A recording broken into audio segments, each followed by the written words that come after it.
Hi friends, எல்லாரும் எப்படி இருக்கீங்க? நாங்கள் எல்லாம் ரொம்ப நல்லா இருக்கோம். நான் இன்னைக்கு வந்து ஃப்ரெஞ்ச் ஃப்ரை செய்ய போகிறேன். வாங்க எப்படி செய்யலான்றதை பார்க்கலாம். இது ஃப்ரெண்ட்ஸ், இது போல் வந்து உருளைக்கிழங்கு வந்து பெரிய சைஸில் வந்து உங்களுக்கு தேவையான அளவுக்கு எடுத்துக்குங்க. நான் வந்து இப்போ சின்ன சைஸ் என்கிட்ட இருக்கிறத வச்சு நான் செய்கிறேன். இது வந்து என்ன பண்ணணும்னா காட்டுங்க, ஷேப்பாக கட் பண்ணணும்.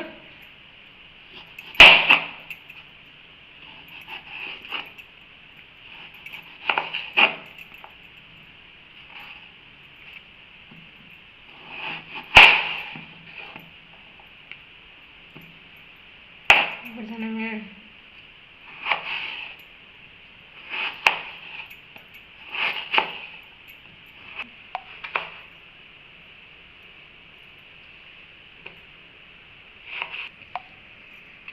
உருளைக்கிழங்கு எல்லாத்தையுமே அரிஞ்சாச்சு. இந்த மாதிரி கொஞ்சம் திக்காக இருக்கணும், ரொம்ப தின்னாகவும் இருக்கக்கூடாது, ரொம்ப திக்காகவும் இருக்கக்கூடாது, மீடியம் சைஸில் வச்சுக்கணும். இது இப்போ என்ன பண்ணணும்னா ஒரு 10 மினிட்ஸ்க்கு வந்து கோல்டு வாட்டரில் வந்து போட்டுறணும். சரி விட்டு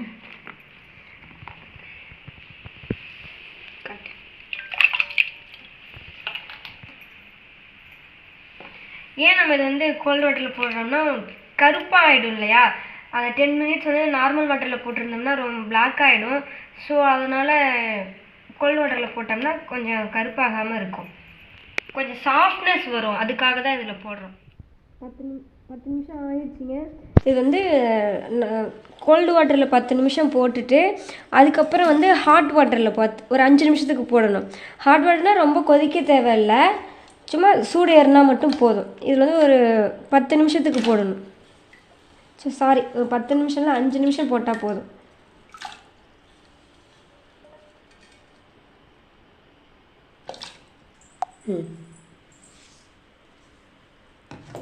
கொஞ்சோண்டு உப்பு போட்டுட்டு ஒரு 5 நிமிஷத்துக்கு அப்படியே விட்டுட்டு அதுக்கப்புறம் எடுத்து ஈரம் இல்லாமல் தொடச்சிட்டு ஃப்ரை பண்ணணும். இதுபோல் ஒரு கிளாத்தோ இல்லை டிஷ்யூவோ வச்சு அது மேலே அந்த ஈரப்பதம் இல்லாமல் தொடச்சி எடுத்துக்கணும். நம்ம வந்து இப்போ ஃப்ரை பண்ண போகிறோங்க. இது வந்து ஃப்ரை பண்ணும்போது என்ன பண்ண 2 டைம்ஸ் நம்ம வந்து ஃப்ரை பண்ணுவோம். ஃபர்ஸ்ட் டைம் வந்து நம்ம ஃப்ரை பண்ணும்போது மீடியம் ஹீட்டில் வச்சு தான் ஃப்ரை பண்ணணும். செகண்ட் டைம் ஃப்ரை பண்ணும்போது தான் கொஞ்சம் ஹீட் அதிகமாக வச்சு ஃப்ரை பண்ணி எடுத்துக்கணும். இப்போ எண்ணெய் வந்து லைட்டாக ஹீட் ஆகிடுச்சு ஃப்ரெண்ட்ஸ். இது போல் ஒன்றா போட்டுக்கலாம்.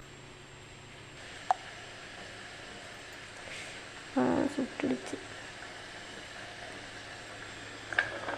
இது வந்து ஃப்ரை ஆயிடுச்சுங்க.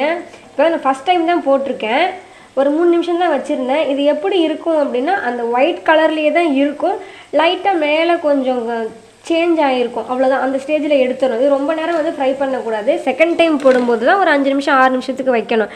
செகண்ட் டைம் பண்ணும்போது மேலே வந்து நல்லா கிறிஸ்பியாக இருக்கும், உள்ளே வந்து நல்லா சாஃப்டாக இருக்கும்.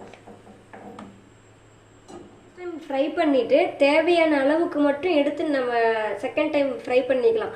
மீதி இருக்கிறத வந்துட்டு ஒரு ஏர்டைட் கண்டெய்னர் பாக்ஸ்லேயே இல்லை ஒரு கவர்லேயே போட்டு நம்ம ஃப்ரீஸ் பண்ணிக்கிட்டோம்னா நம்ம தேவைப்படுறப்ப எடுத்து ஃப்ரை பண்ணி செகண்ட் டைம் வந்து ஃப்ரை பண்ண போகிறேன் ஃப்ரெண்ட்ஸ். அது வந்து ஹீட்டு கொஞ்சம் அதிகமாகவே வச்சுக்கலாம்.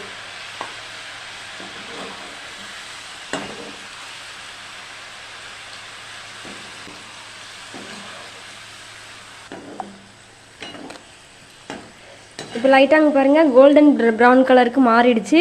இப்போ நம்ம இதை வந்து எடுத்துடலாம். அவ்வளோதான், முடிஞ்சிடுச்சு. ஃப்ரெஞ்ச் ஃப்ரை செஞ்சாச்சு. இப்போ இது வந்து ஃப்ரெஞ்ச் ஃப்ரையை வந்து டொமேட்டோ சாஸ் இல்லைன்னா மயோனைஸ் கொடுத்து சாப்பிடுவாங்க. என்கிட்ட அது இல்லாதனால நான் வந்து பெப்பர் தூளும் கொஞ்சோண்டு சால்ட்டும் போட்டு குலுக்கிட்டு சாப்பிட போகிறோம். ஆல்ரெடி ஒரு பேட்ச் செஞ்சுட்டு இருக்கும் போதே காலி ஆகிடுச்சு ஃப்ரெண்ட்ஸ். ரொம்ப டேஸ்ட்டாக இருக்குது. நான் இதான் இப்போ ஃபஸ்ட் டைம் தான் நான் இதை ட்ரை பண்ணேன். நல்லா செம்மையாக இருக்குது, சூப்பராக இருக்குது. நல்லா வெளியே கிறிஸ்பியாகவும் உள்ள நல்லா சாஃப்டாகவும் சூப்பராக இருக்குது ஃப்ரெண்ட்ஸ். இது உங்களுக்கு பிடிச்சிருந்தா நீங்கள் இதை ட்ரை பண்ணி பாருங்கள். இந்த வீடியோ உங்களுக்கு பிடிச்சிருந்தா லைக் பண்ணுங்கள், ஷேர் பண்ணுங்கள், சப்ஸ்கிரைப் பண்ணுங்கள், பக்கத்தில் இருக்கிற பெல் ஐக்கானையும் கிளிக் பண்ணிடுங்க.